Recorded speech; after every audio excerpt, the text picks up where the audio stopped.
Dober dan, danes je nov dan in novih 10 tisoč korakov.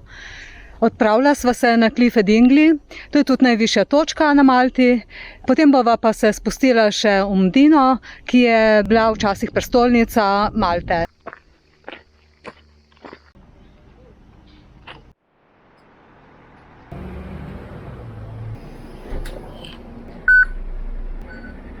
Ta kartica je pa res super, preš ne bo spikneš in samo šibaš po celem otoku, kakor te je vola. Cel teden se lahko prevažaš.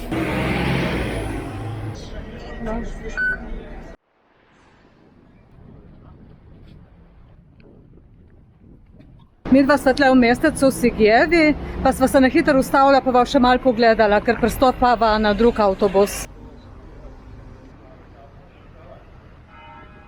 Midva imava pa glih še na 15 minut časa, pa sva se ustavila v eni pekarni, pa sva si kupila malo pice za pojesti.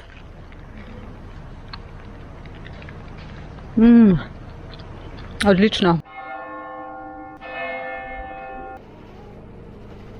Zdaj sva šla dol z avtobusa, ker je to najbližja postaja za odcep do Cliffu. Kakšne 20 minut bo zdaj v hrib in pol prideva pa do najvišje točke na Malti in odcepa do Cliffa v Dingley.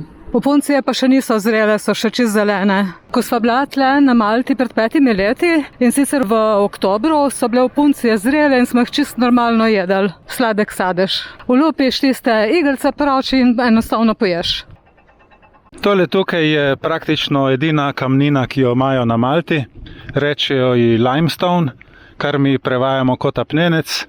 S tem, da to ni tak apnenec bel, ko ga mi poznamo iz naših krajev, ampak je bolj rumenkast.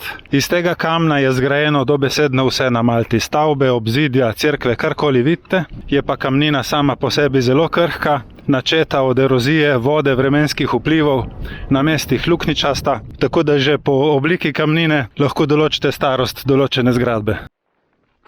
Tukaj je pa naselje, izbronasta dobe, nekaj ostankov še. Za vse, ki smo pa malo bolj pohodniško usmerjeni, se bomo zdaj sprehodili vse do razgledne točke, kjer se vidijo 200-metrski Dingley Cliffi. Lejte tam dol tiste klife, čist ravno odrezano, res so visoki.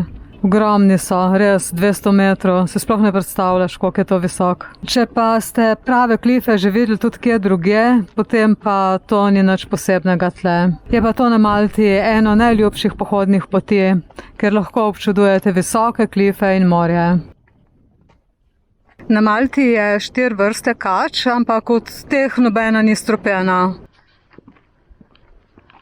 Midva sva spet na glavni cesti in greva proti vasici Dingley. Mava pa zdaj že 8 tisoč korakov in na poti sva že tako uro pa pol. Vidiš avto dol. Ojoj.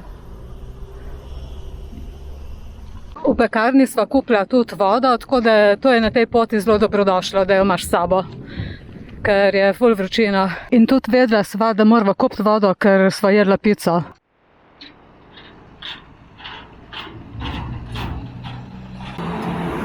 To je pa letalski radar iz leta 1939. Dostop je pa ograjen in pa prepovedan, sploh za ljudi s srčnimi spodbojevalniki ni priporočljivo gibanje tukaj okrog.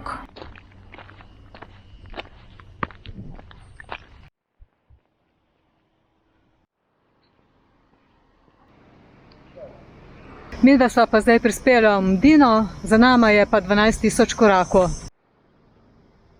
Po tem obrambnem jarku je zdaj speljana sprehajalna pot, kot da lahko naredimo en krog.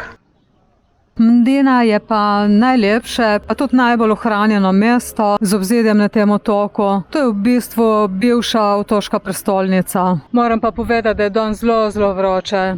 32 stopinje, sem se cel dan se mazala in se mi zdi, da me je šel peklo po obrazu in pa sem bila skozi namazana. Popila sva tudi ogromno vode, vsak po 3 litre si mislim, tako da res. To obzidje je pa, ne vem, jaz sem naredila zdaj 25 korakov. Vse skupaj izgleda tako, kakor en tak muzej na prostem. tle na vrhu obzidja, od tle se vidi pa razgled na cel severni del Malte. Obzidje je pa tako široko, da so na vrh tudi restauracije. Mesto ima zelo take ozke ulice, na barvitih vratih pa vidimo tudi zelo zanimiva trkala. Če ne pa mesto prepovedano za promet. To srednjeveško mesto je pa zelo ponosno na viteze, pa viteško tradicijo. Tako nasploh so ponosni na svojo zgodovino. Vse imajo urejeno, vse obnovljeno.